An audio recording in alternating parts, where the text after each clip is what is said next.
This is KTVO's Good Morning Heartland.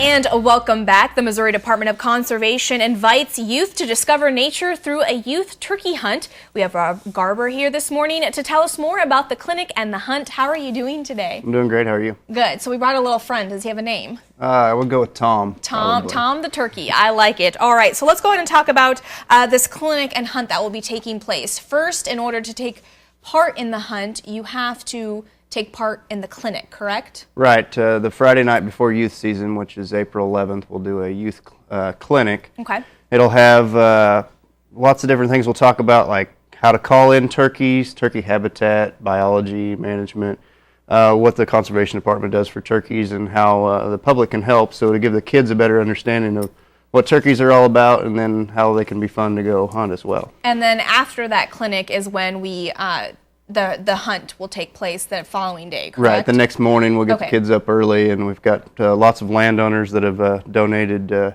land for us to use, and the NWTF chapter here in town, National Wild Turkey Federation, has helped out in planning this a little bit, and they've gotten some spots for us to take kids. Okay, and what age group are we looking at? 11 to 15 okay. is a good age to get them started. And pre-registration is required, which we have up on the screen, and that is by April 9th in order to take part. Now, is there a specific number of people that are allowed, or is it, if there's 50 people that sign up, 50 people can take part?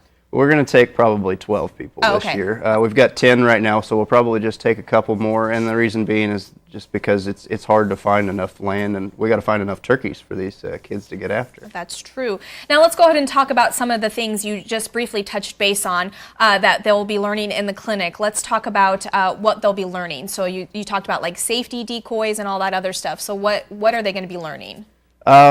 First and foremost to be the safety aspect of it. There will be handling a firearm, so it's very important that they understand the importance of how safe they need to be with a firearm and how to properly use it. And then we'll also talk about different things like decoys and how to use those safely. There's a lot of chances in the woods where mishaps can happen, especially with turkey season. Right. We always want to be safe when we hunt, especially during turkey season, and the big reason for that is we're not wearing the hunter orange, and we're calling in turkeys, making noises. Other hunters may be out there also making noises, hearing us, moving back and forth through the woods. So now you talked about the hunter orange. Now, do they need to bring this themselves, or will this be provided during the hunt? For the kids, I always bring a bunch of orange for them. Just in case. It's not the law to use hunter orange while you're turkey hunting, but going to and from where you're turkey hunting, or especially if you have a turkey in your possession that you've shot, if you've got orange on, other hunters can easily see that and makes you a lot safer when you're traveling to and from the woods. All right, so we have Tom the turkey here on display. Is this how big they are? Yeah. Or is this like a fully grown, like a mature adult turkey? They get bigger. They get bigger? Yeah.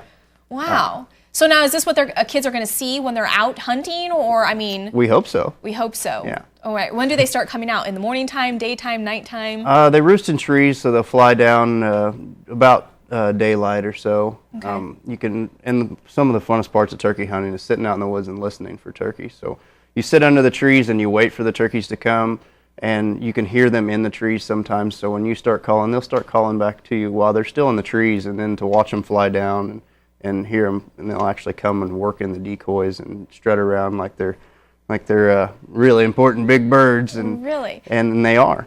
So now, is there a device you use for the turkey call, or do you make it with your hands and your mouth? There are lots of different kinds of turkey calls. There are box calls, slate calls, and then there's some mouth calls. And then some people are good enough that they can just do the call with their mouth themselves. Do you know how to do? I'm not one that can do it without it. I was gonna ask I've got you. a mouth call that I could use, but. All right. Well, do you have any other information, or where can they get information to find out for this stuff? If you go to the department website, you'll find a little bit of information on this program, and they can also call the office and talk to me or anyone else out there. Okay, and what we'll do is we'll post everything on our website at heartlandconnection.com, and a reminder, you have to pre-register by April 9th in order to take part. Again, it is kids ages 11 through 15, and you're looking to get about 12 kids this year, correct? You bet. All right, thank you so much, Rob. Again, we'll post all of this on our website at heartlandconnection.com, and we'll be right back.